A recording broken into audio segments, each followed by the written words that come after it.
ये नहीं कहता कि कपड़े देगा, ये नहीं कहता कि आपको खाना देगा, ये कहता है कि वो आपको संपत्ति पाने की सामर्थ देता है। उसी से आप सब कुछ पाएंगे। जो सामर्थ वो देता है वही तो आशीष है। आशीष ही वो सामर्थ है जो परमेश्वर आपको देता है कि आप जाकर जो कुछ भी आपके जीवन में आपको चाहिए उससे प्राप्त कर ले।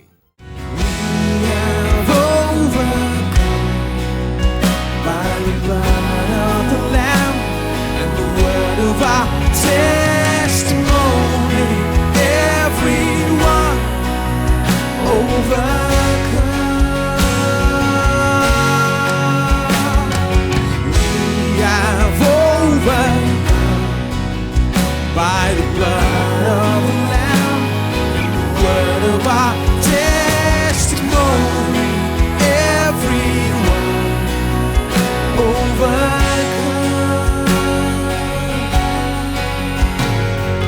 We have overcome by the blood of the Lamb and the word of our testimony, everyone. Everyone, let's just sing that. We have overcome by the blood of the Lamb and the word of our testimony. Everyone overcomes.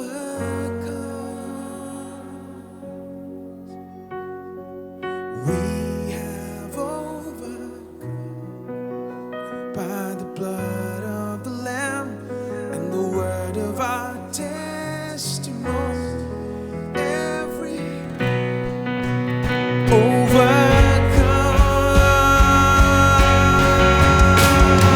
We have overcome by the blood of the Lamb and the word of our testimony. Everyone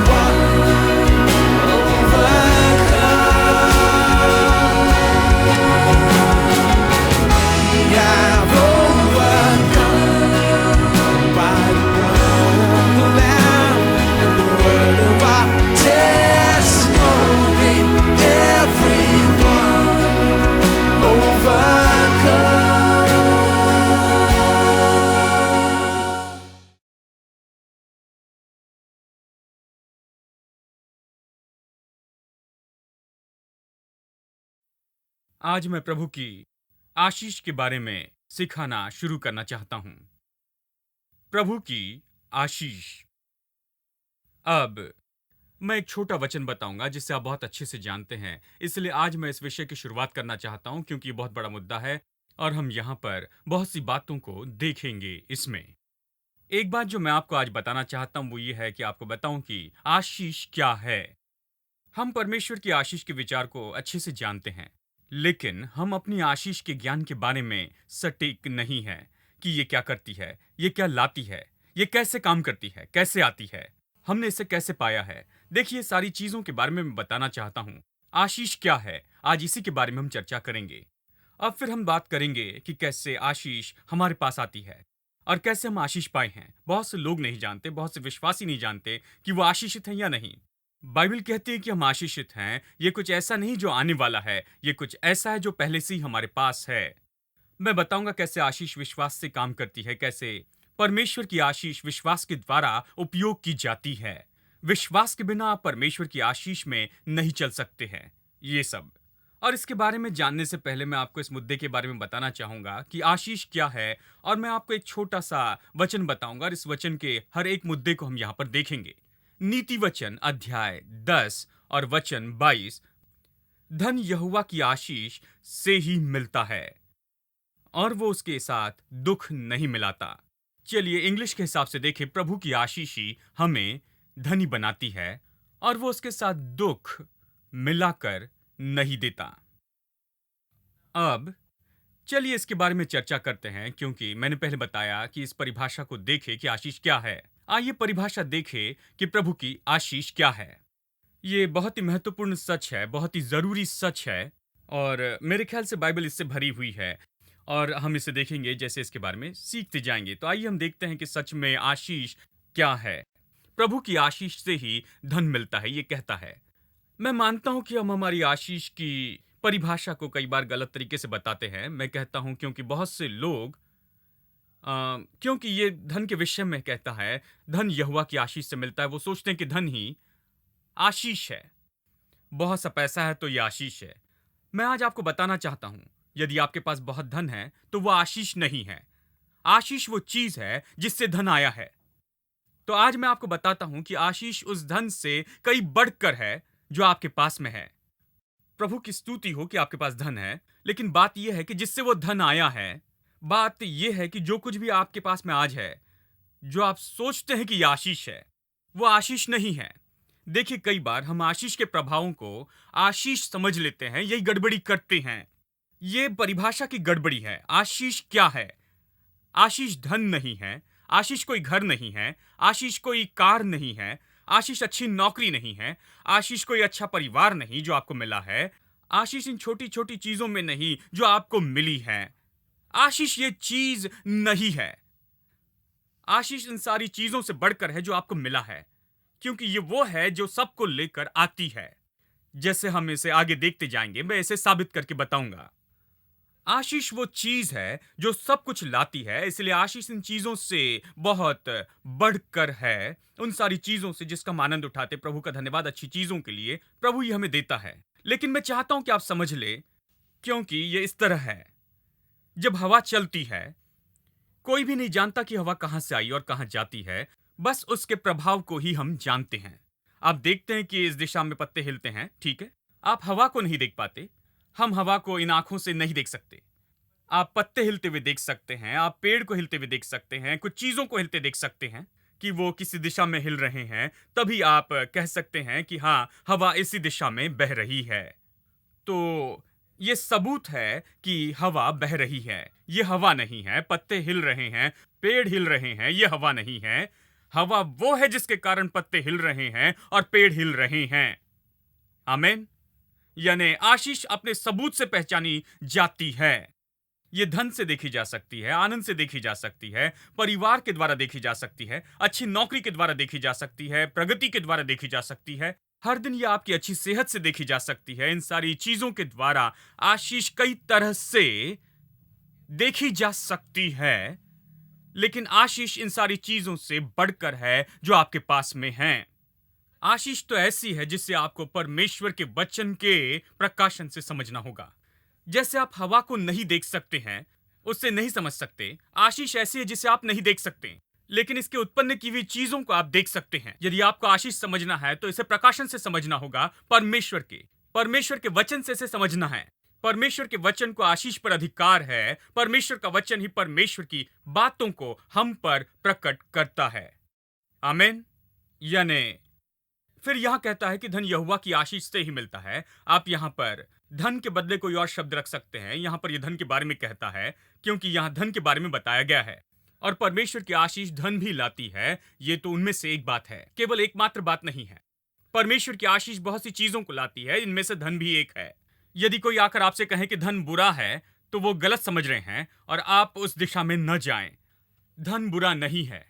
देखिए, परमेश्वर की आशीष भली वस्तुओं को लाती है। जो भी अच्छी चीजें और जो भी बढ़ोतरी आपके जीवन में आती है, आप अपने जीवन में उसका अनुभव करते हैं, ये सब तो आशीष का प्रभाव है और ये आशीष नहीं है। जिस कृपा का आप अपने जीवन में हर एक भाग में आप आनंद उठाते हैं, आपके काम में या आप जो भी करते हैं उसमें, मनुष्य की कृपा जिसका आनंद उठाते हैं वो प्रभु की आशीष है। जो आपकी बढ़ोतरी है वो परमेश्वर की आशीष ही लेकर आई है। कृपा जो आपने पाई है वो प्रभु की आशीष है। संपन्नता भी परमेश्वर की आशीष ही लेकर आती है। तंदुरुस्ती, आपका घर, कार, आपके पास जो भी है जिसका आप आनंद उठाते हैं, वो आशीष ही सब कुछ लेकर आती है। अब आप हैरान होंगे कि मैं आशीष के बीच में और आशीष के परिणामों के बारे में फर्क क्यों बता रहा हूं। इनके बीच में फर्क क्या है? क्यों हमें सही ढंग से इसे समझना है? क्यों हमें इस बात को जानना है कि धन आशीष नहीं है, पर आशीष ही धन लेकर आती है? क्यों हमें स्पष्ट समझना होगा। मैं आपको बताऊं क्यों। क्योंकि अगर आप फर्क नहीं समझेंगे तो आप बहुत सी गलत सोच रख सकते हैं। जानते हैं, बहुत से लोग देखिए, ये इस तरह से है, यदि कोई भूखा है और उनके पास पैसा नहीं, और निश्चय ही पैसा नहीं, क्योंकि उनके पास नौकरी नहीं है, इसलिए पैसा नहीं है, और इसलिए वो भूखे हैं। वो आपके पास आते हैं और आप मदद के लिए तैयार हैं। उनकी मदद कैसे करेंगे? आप उन्हें खाना दे सकते हैं या फिर आप उन्हें नौकरी दें। यदि वो कहे मुझे बस खाना चाहिए, तो वो इस मुद्दे को नहीं समझा है। वो मेरे लिए सच में मूर्ख है। अगर कोई व्यक्ति कहे मुझे बस खाना चाहिए, तो मैं उससे कहूंगा कि तुम्हें खाना देने से तुम्हारी समस्या हल नहीं होगी। तुम्हारे पास खाना इसलिए नहीं है क्योंकि तुम्हारे पास पैसा नहीं है। आज तुम्हारे पास इसलिए कुछ नहीं है क्योंकि तुम्हारे पास नौकरी नहीं है, कोई कमाई नहीं है। तुम्हारी समस्या का हल तो तुम्हें नौकरी देने से ही होगा। देखिए, बात यह है कि उसे अपनी समस्या समझ नहीं आ रही है। वो केवल अपना खाना ही ढूंढता है। बहुत से मसीह ऐसे ही है। उन्हें पैसा चाहिए, घर चाहिए, कार चाहिए, ये और वो, हर चीज को वो खोजते रहते हैं। और जब आप चीजों को खोजते रहते हैं तो वो गलत चीजें बन जाती हैं। वो गलत चीजों के पीछे भागना है, क्योंकि बाइबल कहती है तुम्हारा स्वर्गीय पिता जानता है कि तुम्हें इन चीजों की जरूरत है, कि तुम क्या खाओगे, क्या पियोगे, क्या पहनोगे, कौन से कपड़े होगे, और कौन सी छत होगी, कौन सा घर होगा। ये सारी चीजें परमेश्वर पहले से ही जानता है कि तुम्हें इन सारी चीजों की जरूरत है। लेकिन आप, ये ऐसा नहीं कहता कि इन चीजों को खोजो, तुम परमेश्वर के राज्य की खोज करो। ये ऐसा नहीं कहता कि तुम्हें इन चीजों की जरूरत है इसलिए इनके पीछे जाओ।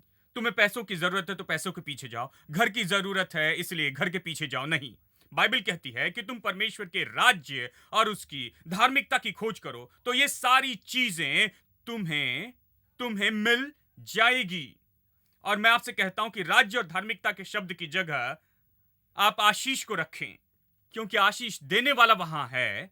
ये उसके बारे में है। ये वो है जिसके द्वारा सारी आशीषें बहती है। परमेश्वर के राज्य और उसकी धार्मिकता की खोज करो, तो ये सारी चीजें, इन सारी चीजों में कोई बुराई नहीं। जितना आप इन चीजों को चाहते हैं, उससे बढ़कर परमेश्वर आपको देना चाहता। मैं चाहता हूं, समझ ले, मैं चीजों के विरुद्ध में नहीं हूं, लेकिन मैं चाहता हूं कि आप जान ले कि आपको उन चीजों से बढ़कर उस आशीष की और आशीष देने वाले की जरूरत है। यह ऐसा है, यदि आज उसे खाना दूं तो कल उसे फिर खाना चाहिए, और अगर मैं आज उसे नौकरी दूं तो उसकी समस्या हमेशा के लिए दूर हो जाएगी। ठीक है?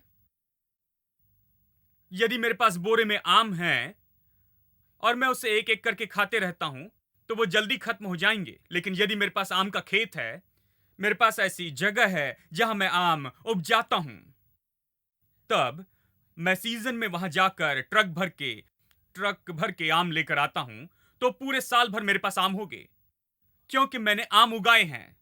मैं केवल मेरे पास के आम नहीं खा रहा हूं, मैं जानता हूं कि आम कैसे उगाते हैं, और मैं जितने चाहे उतने आम उगा सकता हूं, क्योंकि मेरे पास जगह है जहां मैं आम उगा सकता हूं। देखिए, तो मसीह होने के नाते आपको यह जानना है, परमेश्वर केवल हमें चीजें नहीं देता है, परमेश्वर हमें आशीष देता है। वो आशीष हमें सारी चीजें देती है। इसलिए बाइबल कहती है व्यवस्था विवरण 8:18 में, व्यवस्था विवरण 8:18 ये कहता है, तू अपने परमेश्वर को स्मरण करना, क्योंकि वही है जो तुझे संपत्ति प्राप्त करने की सामर्थ देता है। ध्यान दे, वो ये नहीं कहता कि संपत्ति देता है, वो नहीं कहता कि आपको धन देगा, नहीं कहता कि घर देगा, ऐसा नहीं कहता कि चीजें देगा आपको, कुछ चीजें। वो ये नहीं कहता कि कपड़े देगा, ये नहीं कहता कि आपको खाना देगा। ये कहता है कि वो आपको संपत्ति पाने की सामर्थ देता है। उसी से आप सब कुछ पाएंगे। जो सामर्थ वो देता है, वही तो आशीष है। आशीष ही वो सामर्थ है जो परमेश्वर आपको देता है, कि आप जाकर जो कुछ भी आपके जीवन में आपको चाहिए उससे प्राप्त कर ले। यानी परमेश्वर की आशीष इन सारी चीजों से बढ़कर है जो आपको चाहिए या आपकी जरूरत है। प्रभु की आशीष ही चीजों के पीछे की वो सामर्थ है। यही वो सामर्थ है जो सब कुछ लेकर आती है, जो आपके जीवन के लिए आपकी जरूरत है। तो आशीष क्या है? आइए हल की बात करते हैं, क्योंकि मैं उत्पन्न करना चाहता हूं, मैं जानना चाहता हूं, मैं आपको बताना चाहता हूं कि आप जान ले, कि आप अच्छे से जान ले कि ये कहां से आता। मैं चाहता हूं आप स्पष्ट तरह से समझ ले। मैं चाहता हूं कि आप अपना ध्यान चीजों की तरफ से हटाकर उस आशीष पर लगा दे, इस सामर्थ को जो परमेश्वर ने पहले ही आपके अंदर में रखी हुई है। उसने पहले ही आपको इस सामर्थ दे दी है। आने वाले हफ्तों में मैं इसी के बारे में आपको बताना चाहता हूं। बहुत से लोग नहीं जानते हैं कि उनके पास ये सामर्थ है।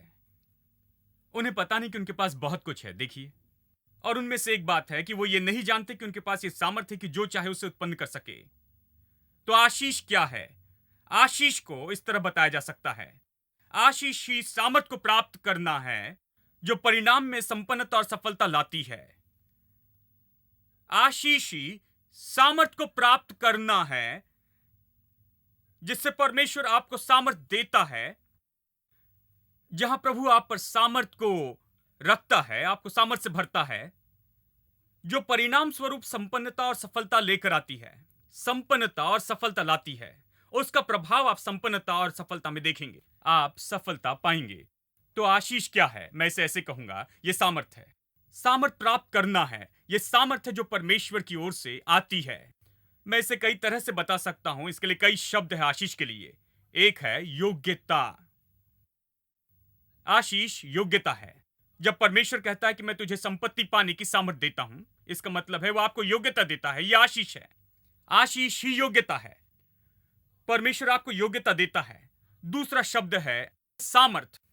बाइबल का एक और शब्द है अभिषेक। जब यीशु आया, आप नए नियम में अभिषेक के बारे में बहुत ज्यादा पढ़ते हैं, पुराने नियम में भी सब आशीष के बारे में है। अभिषेक ही आशीष है। मैं आपको बताऊंगा, जिस व्यक्ति के पास अभिषेक है वो कुछ विजय उत्पन्न कर सकता है, सफलता को उत्पन्न कर सकता है, जो भी चाहे उत्पन्न कर सकता है। आशीष के लिए बहुत से शब्दों का उपयोग किया गया है। उनमें से एक है योग्यता, योग्य बनाना, सामर्थ और अभिषेक। जब यीशु आया, उसने कहा परमेश्वर का आत्मा मुझ पर है और मेरा अभिषेक किया है। आप सच में शब्द लिख सकते हैं, उसने मुझे आशीष दी। किस लिए? ताकि मैं गरीबों को सुसमाचार प्रचार करूं। वास्तव में कहता, मुझे सामर्थ दी गई है, मुझे योग्य बनाया है, उसने मुझे योग्यता दी है, उसने सामर्थ दी है, उसने मुझे सब कुछ पहनाया है ताकि मैं बाहर जाऊं और प्रचार कर सकूं कि बंधुओं को आजाद करूं, टूटे दिल वालों को चंगाई दूं, कि अंधों की आंखों को खोल दूं, बंदियों को आजाद करूं। तो आशीष इस तरह है, यह मानो सामर्थ हम पर आना है जो परमेश्वर ने हमें दी है। यह ऐसा है मानो परमेश्वर की सामर्थ के वस्त्र पहने हैं। यीशु ने सच में इन शब्दों का उपयोग किया जब वो मुर्दों में से जी उठा। उसने चेलों से कहा, यरूशलेम में रुके रहना जब तक तुम सामर्थ प्राप्त न कर लो। इसका मतलब है जब तक तुम सामर्थ के वस्त्र पहन न लो। ये सामर्थ से भरने का मतलब है कि उसे पहन लेना। वास्तव में परमेश्वर आपको आशीष का कोट मतलब पहना देता है। आप सामर्थ से भरते हैं। अब मैं आपको आशीष के बारे में बता रहा हूं क्योंकि आप इसे आंखों से नहीं देख सकते, इन आंखों से नहीं देख सकते, इस दिमाग से नहीं समझ सकते, आप इसे अपनी बुद्धि से नहीं समझ सकते, इसे प्रकाशन से ही पाना होगा। इसलिए आज ये हमारी शिक्षा का विषय है, क्योंकि इस प्रकाशन को आप पवित्र आत्मा के द्वारा प्राप्त करते हैं। क्योंकि आप इस कोट को बाहरी रूप से देख सकते हैं, लेकिन आप उस कोट को नहीं देख सकते हैं, आशीष का कोट जो परमेश्वर ने विश्वासी को पहनाया है, जब तक कि तुम ऊपर से सामर्थ प्राप्त न कर लो। आइए मैं आपको अद्भुत कहानी बताता हूं, दाऊद और गोलियत की कहानी। हर कोई इसे जानता है, ठीक है? फिर हम वापस आएंगे। यदि हम दाऊद और गोलियत की कहानी को देखें, आप जानते हैं कैसे दाऊद ने जाकर गोलियत से युद्ध किया, इस दानों से जो इजराइल को हर रोज चुनौती देता था। कोई युद्ध करना नहीं चाहता था, लेकिन दाऊद चाहता था। शाऊल राजा उसे बुलाता है और कहता है, ठीक है, तुम्हें युद्ध करना है। आखिर मैं निर्णय लूं कि चलो इस बच्चे को युद्ध का मौका देते हैं, इसे मौका दो, ठीक है? तो वो उसे बुलाता है और वास्तव में उसे वो सब पहनाता है जो एक सिपाही को चाहिए। पीतल का टोप, बाइबल कहती है। उसने उसकी रक्षा के लिए उसे ढाल पहनाई और टोप रक्षा के लिए, और तलवार दे दी। तो दाऊद एक छोटा सा लड़का, 17 साल का वो चरवाहा था, उसे पीतल का टोप और ढाल पहनाई गई और उसकी एक तरफ तलवार लटकाई गई। तो वो कहता है, ठीक है, मैं इसके साथ चलने की कोशिश करके देखता हूं ये कैसे काम करता। उसने इसे पहना नहीं था, वो सेना में नहीं था। देखिए, सेना में इसे पहनना पड़ता है, ये टोप और ये सारी चीजें उन्हें पहनना पड़ता था युद्ध के लिए, कि वो युद्ध में जाकर युद्ध जीत सके, ठीक है? तो उसने सही ढंग से ये कपड़े पहने, सेना के जवान के जैसे। तो जब वो चलने की कोशिश करने लगा, वो चल नहीं पाया। तो राजा के पास आकर कहता है, राजा, मैं इसमें ट्रेन नहीं हूं, मुझे पता नहीं इसमें कैसे चले और ये मेरे लिए अच्छा नहीं है। वो सब उतार देता है, तलवार उतार देता है, टोप उतार देता है, ढाल उतार देता है, और बाइबल कहती है उसने अपनी छड़ी ली, चरवाहे की छड़ी। वापस इसमें जाते हैं। बात यह है कि बिना कहे उसने ये कह दिया कि मेरे पास वो सामर्थ है जो तुम नहीं देख सकते हो। मुझे स्टोव की जरूरत नहीं है, इस ढाल की जरूरत नहीं है, इस तलवार की जरूरत नहीं है, क्योंकि मेरे पास वो चीज है जो कोई नहीं देख सकता। मेरे ऊपर प्रभु की आशीष है। मैं इसे कर सकता हूं, मैं जानता हूं कि मैं इसे कर सकता हूं, मैं जानता हूं कि मैं इसका सिर काट दूंगा, उसे लेकर आऊंगा। मैं जानता हूं कि मैं सच में पलिश्तियों की पूरी सेना को जीत सकता हूं। इसका सर और पलिश्तियों की सेना के सारे सिपाहियों का सर मैं चिड़िया को खिला दूंगा।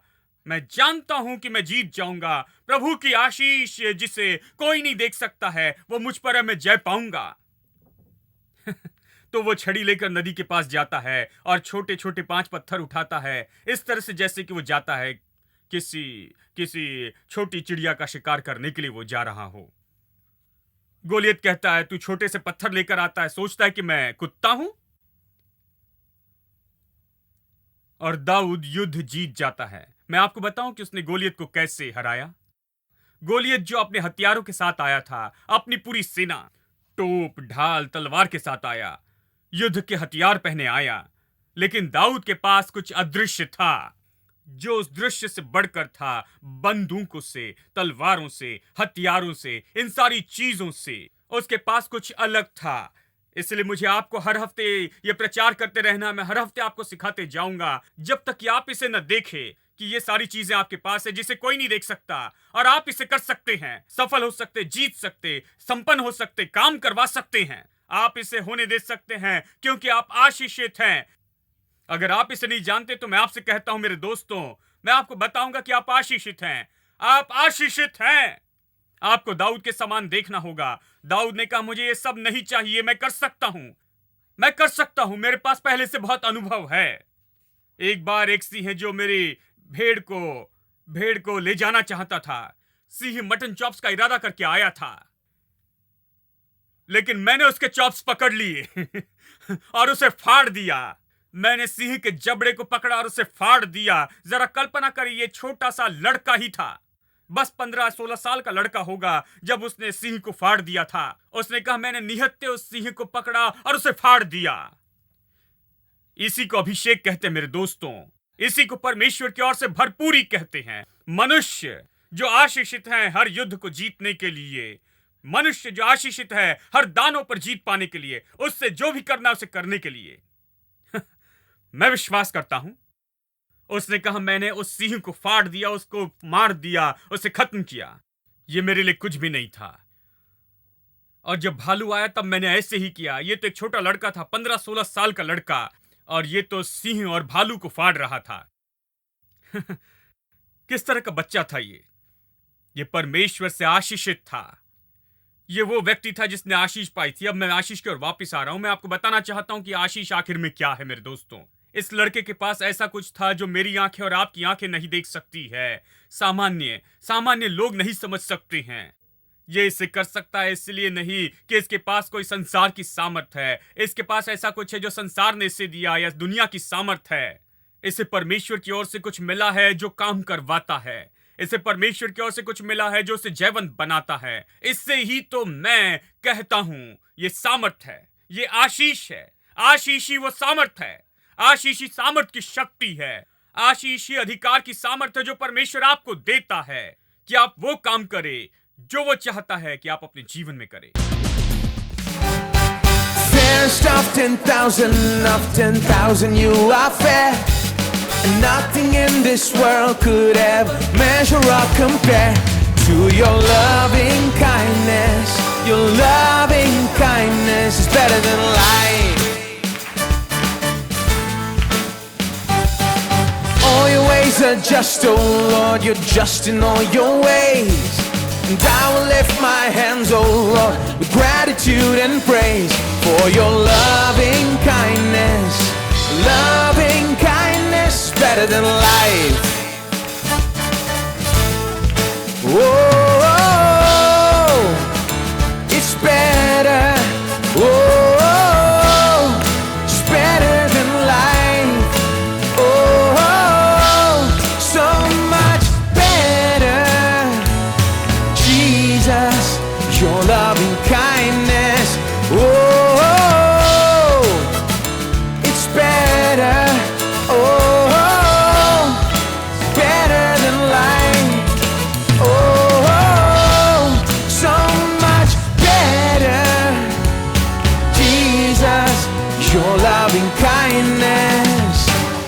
better than life.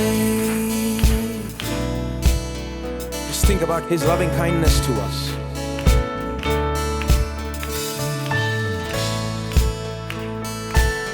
Think about how He has been good to you, loving to you.